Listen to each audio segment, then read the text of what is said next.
يلا حبيبي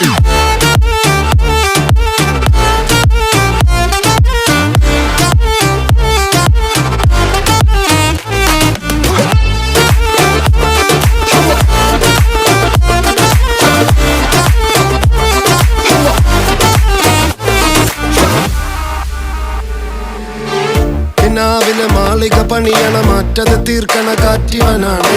സയ്യാറയിലാണവനേറിയ നേരവും പാഞ്ഞു മറഞ്ഞു പറന്നു റഫാഹിയ ചൂടി നടക്കണ ചൂരതിലേറിയ സുബകവനാണ് ദഹാബിനു വേണ്ടി നടക്കണ കിസയതുപോലൊരു പാട്ടവനാണ് ദിനാറിന്റെ പായിൽ കിടന്നാണ് തൂക്കം